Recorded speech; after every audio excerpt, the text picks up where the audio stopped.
मैं हूं पीके नागौरी और आप सभी का स्वागत है हमारे YouTube चैनल ज्ञान सिका में। तो लीजिए हम फिर हाजिर है संस्कृत की कक्षा 10 की पाठ्य पुस्तक स्पंदना के तृतीय पाठ सौराष्ट्र गौरवम का एक नया वीडियो लेकर। पिछले दो वीडियो में हमने इस पाठ के का हिंदी अनुवाद, कठिन शब्दार्थ और व्याकरणिक बिंदु देखे थे। आज हम इस वीडियो में है वो इसके प्रश्नोत्तर देखेंगे। तो हमारा वीडियो आपको यदि अच्छा लगे तो आप इसे लाइक कीजिए, शेयर कीजिए, हमारे चैनल को सब्सक्राइब कीजिए और बेल आइकन में ज़रूर दबाएं ताकि हमारे अपडेट वीडियो आपको मिलते रहें। पिछले वीडियो देखने के लिए आप हमारे YouTube चैनल पर जाकर सर्च करें कक्षा 10 सौराष्ट्र गौरवम, वहाँ जाकर के आप पिछली वीडियो देखें। इस पाठ का लेखन जो ये प्रश्नोत्तर है इस वीडियो के लिए, उनका लेखन है हरीश कुमार शर्मा ने किया और प्रस्तुतिकरण मैं आपके सामने कर ही रहा हूँ, पीके नागौरी। तो चलिए शुरू करते हैं आज का वीडियो। तृतीय पाठ सौराष्ट्र गौरवम के प्रश्नोत्तर हम देखते हैं।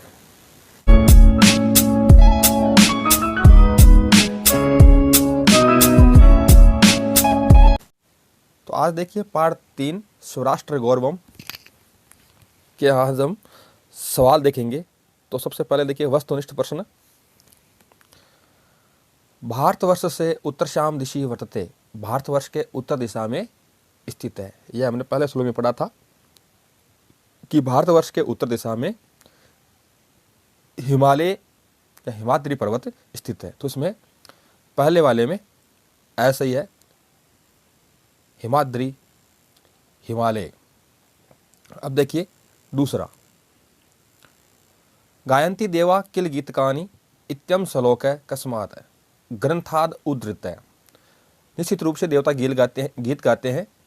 तो यह श्लोक किस ग्रंथ से लिया गया है? यह श्लोक विष्णु पुराण से लिया गया है। यह श्लोक विष्णु पुराण से लिया गया है। अब देखिए अगला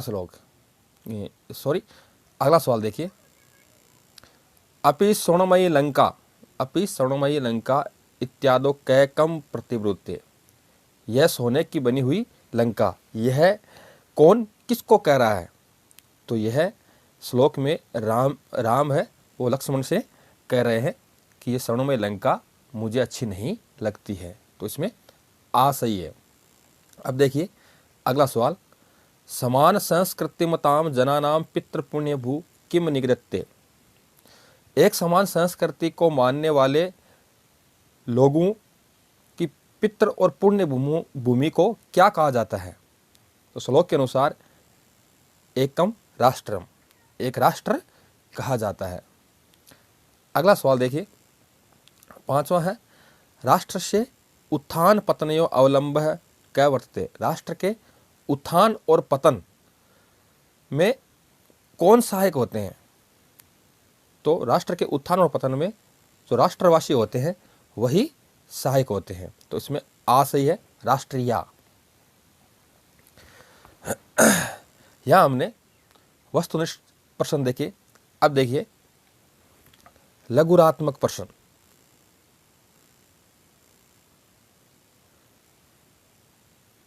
भारते जन्म लब्ध्वा, भारत में जन्म लेकर के, अपि यो जन शतकर्म प्रांग मुख है। भारत में जन्म लेकर के भी जो मानव सत्कर्म करने से विमुख होते हैं, सह किम त्यक्त्वा किम प्राप्तुमिच्छति, वह क्या छोड़कर क्या प्राप्त करना चाहते हैं?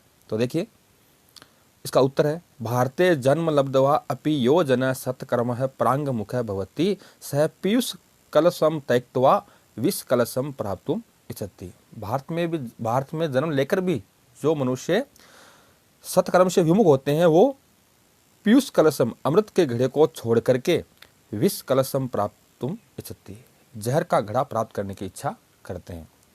अब देखिए अगला सवाल, विद्यायाः प्रकारद्वयं किम् अस्ति। विद्या के दो प्रकार कौन कौन से हैं? तो इसका उत्तर है, विद्याया प्रकारद्वयम् अस्ति शस्त्र विद्या शास्त्र विद्या च। शस्त्र विद्या और शास्त्र विद्या। अब देखिए गए, पृथ्व्याम सर्व मानवा स्वम स्वम चरित्रम कस्य सकाशात शिक्षरेन। पृथ्वी के सभी मानव अपने अपने चरित्र के अनुसार शिक्षा किससे ग्रहण करते हैं या किसके समीप से ग्रहण करते हैं? तो इसका आंसर है, पृथ्व्याम सर्व मानवा स्व स्व चरित्रम एतद्देश प्रसूत से सकाशात शिक्षरेन।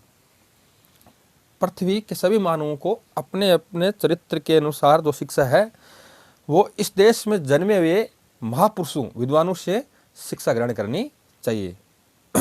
अब देखिए अगला सवाल, स्वर्गादपि का गरियसी, स्वर्ग से भी कौन बड़ी है, कौन गुरु है या कौन महती है? तो देखिए, जननी जन्मभूमिश्च, माता और जन्मभूमि स्वर्ग से भी बड़ी है। अगला सवाल देखिए, गय कया विना स्व निकट स्थितम अपि राष्ट्रम जना न पश्यन्ति, कौन अपने निकट स्थित राष्ट्र को भी नहीं देख पाता है? तो इसका आंसर है राष्ट्र दृष्टिया विना, किसके बिना? अपने निकट स्थित राष्ट्र को भी नहीं देख पाता है। तो इसका आंसर है राष्ट्र दृष्टिया विना स्व निकट स्थितम अपि राष्ट्रम जना न पश्यन्ति, राष्ट्र दृष्टि के बिना अपने निकट स्थित राष्ट्र को भी नहीं देखा जा सकता है या लोग नहीं देखते हैं। अगला क्वेश्चन देखिए, चाहे राष्ट्र कस्य स्वतम न भवितुम शक्नोति, किसका राष्ट्र में अपनत्व का भाव नहीं हो सकता है? देखिए आंसर इसका पितृभूतम पुण्यभूतम दयम यस्य न विद्यते, जिसमें पैतृक भाव और पुण्य भाव दोनों ही नहीं विद्यमान होता है, उसका राष्ट्र में अपनत्व का या स्वामित्व का भाव नहीं होता है। शास्त्र चर्चा कदा प्रवर्तते, शास्त्रों की चर्चा कब करनी चाहिए? तो इसका आंसर है यदा राष्ट्रम शस्त्रेण सुरक्षितम भवति तदा शास्त्र चर्चा प्रवर्तते, जब राष्ट्र शस्त्रों से सुरक्षित हो तब शास्त्रों की चर्चा करनी चाहिए। अब देखिए अगला सवाल, कै खंडम ख खंडेन सह योजयन्तु, खंड कै को खंड ख से जोड़ना है। तो यहाँ मैं सीधे आपको उत्तर ही बता रहा हूँ, भारतम भारत भारती, राष्ट्रम राष्ट्रीय, विद्या शस्त्रम शास्त्रम च, हिमालय हिमाद्रि, यावती तावती, यस्य तस्य। यहाँ पे जो शब्द दिए गए थे, भारतम भारती, राष्ट्रम राष्ट्रीय, विद्या शस्त्रम शास्त्रम च, हिमालय हिमाद्रि, यावती तावती, यस्य तस्य। बच्चे हैं जो कक्षा 10 के छात्र हैं वो अपनी किताब लेकर के बैठ सकते हैं और उनमें से जो मैंने बताए हैं वो उस अनुसार मिला सकते हैं। देखिए भारतम भारती, भारतम उससे भारत देश है और भारतीय यहाँ के रहने वाले संतान है। राष्ट्रम राष्ट्र और राष्ट्रीय यानी राष्ट्र के नागरिक है। विद्या विद्या दो प्रकार की होती है, शस्त्रम और शस्त्र और शास्त्र। हिमालय हिमालय को हिमाद्री भी कहा जाता है। यावती जब तक, तावती तब तक, यस्य जिसका, तस्य उसका। अब देखिए अगला सवाल, अधस्तन पदानाम विलोम पदानी पाठात चित्वा लिखन्तु, नीचे कुछ पद दिए गए हैं, उनके विलोम पद है वो पाठ से चुन करके लिखने हैं। तो देखिए उत्तरम, तो उत्तरम का विलोम पद होगा दक्षिणम। लघियसी, लघियसी यानी छोटा, गरियसी यानी बड़ा या बड़ी। अप्राप्य संप्राप्य, अप्राप्य यानी जो प्राप्त नहीं है, वो नहीं प्राप्त करके, और संप्राप्य यानी प्राप्त करके। उत्थानम पतनम, उत्थान उदय, पतन अस्त हो जाना या नीचे गिर जाना। अवनति होना, उन्नति होना। उत्थान यानी उन्नति, पतनम यानी अवनति। मरणम जन्म, अनवलंबे लब्धवा, नहीं प्राप्त करके, लब्ध है ना प्राप्त करके। अनावृत्ते यानी नहीं ढका हुआ, नहीं ढका जा करके, और आवृत्ति यानी ढका जा करके। यहाँ हमने विलोम पद देखे। अब देखिए अगला सवाल, अधस्तन वाक्येषु स्थूल पदम आधृत्य प्रश्न निर्माणम कुर्वन्तु, यहाँ पर जो वाक्य दिए गए उसमें जो रेखांकित पद है उसके आधार पर वाक्य निर्माण करना है। हिमालयात समारभ्य इंदु सरोवरम यावत, हिमालय से प्रारंभ होकर के इंदु सरोवर तक यानी हिंद महासागर तक। तो हिमालयात की जगह हमें प्रश्न निर्माण करना है। हिमालयात में पंचमी विभक्ति है, तो कस्मात समारभ्य इंदु सरोवरम यावत है, किससे प्रारंभ करके हिंद महासागर तक। अगला सवाल देखिए, धन्यः तु ते संति, धन्य है वे जो, धन्य है वे, तो वे की जगह हमें ते यानी ते की जगह हमें वो प्रश्नवाचक शब्द लाना है। तो धन्य के संति, कौन है धन्य, धन्य कौन है। के संति, मैं न रोचते, मुझे अच्छी नहीं लगती है। तो किसको अच्छी नहीं लगती है, या जो रुस धातु आ गई है उसके अनुसार चतुर्थ विभक्ति होगी। कस्मय न रोचते, रुस धातु के योग में चतुर्थ विभक्ति का प्रयोग किया जाता है। कस्मय न रोचते, क्या अच्छा नहीं लगता है। शस्त्रेण रक्षिते राष्ट्र शास्त्र चर्चा परावर्तते, शस्त्रों के द्वारा रक्षित राष्ट्र में ही शास्त्र चर्चा होनी चाहिए। तो द्वारा यानी तृतीय विभक्ति, शस्त्रेण शस्त्रेण तृतीय विभक्ति होने से शस्त्रेण की जगह आएगा केन।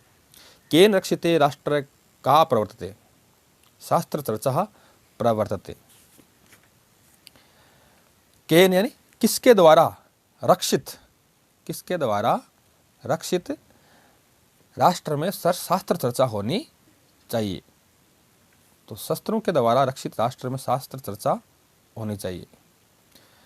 अब देखिए अगला 5वां है जन्मभूमि स्वर्गादपि गरियसी। जन्मभूमि स्वर्गादपि गरियसी, जन्मभूमि प्रथमा विभक्ति एकवचन है तो जन्मभूमि जगह हो जाएगा का स्वर्गादपि गरियसी, कौन स्वर्ग से भी बड़ी है। तो ये थे हमारे प्रश्न बनाने वाले सवाल। अब देखिए आगे के सवाल देखिए। अब है व्याकरण प्रश्न। देखिए व्याकरण से आए हुए सवाल, पाठ में जो व्याकरण के कुछ बिंदु आए हुए थे उनमें से कुछ सवाल बनाए हुए हैं, उनको देखिए। अधोलिखित पदेषु संधि विच्छेदम कृत्वा संधे नामो लेकर करणीय। जो नीचे कुछ पद दिए गए हैं उनका संधि विच्छेद करके संधि का नाम भी लिखना है। चाएव, च प्लस एव वृद्धि संधि, अ के बाद में ए आने से वृद्धि संधि। धन्यस्तु, धन्य प्लस तु, विसर्ग के बाद में त आने पर विसर्ग संधि। भवत्तः सर्वदा, भवत्तः सर्वदा, भवत्तः प्लस सर्वदा। विसर्ग के बाद में स आने से विसर्ग का है वो स हो गया विसर्ग संधि। जन्मभूमिश्च, जन्मभूमि प्लस च, विसर्ग के बाद में च आने पर विसर्ग का श शंकर वाला हो गया विसर्ग संधि। अब देखिए अगला सवाल, निम्नलिखित पदेषु प्रत्यय निर्देश करनी। आपको कुछ नीचे पद दिए गए हैं उनमें प्रत्यय बताना है। पितृभूत्वम, पितृभू प्लस त्व प्रत्यय। पुण्यभूत्वम, पुण्यभू प्लस त्व प्रत्यय। स्वत्वम, स्व प्लस त्व प्रत्यय। शिक्षणीयः, शिक्षण शिक्ष प्लस अनियर प्रत्यय। आवृत्ते, आ उपसर्ग वृद्ध धातु ल्यप प्रत्यय। भवितुम, भू प्लस तुमुन प्रत्यय। अवलंबे, औ प्लस लंब धातु लंब शब्द प्लस ल्यप प्रत्यय।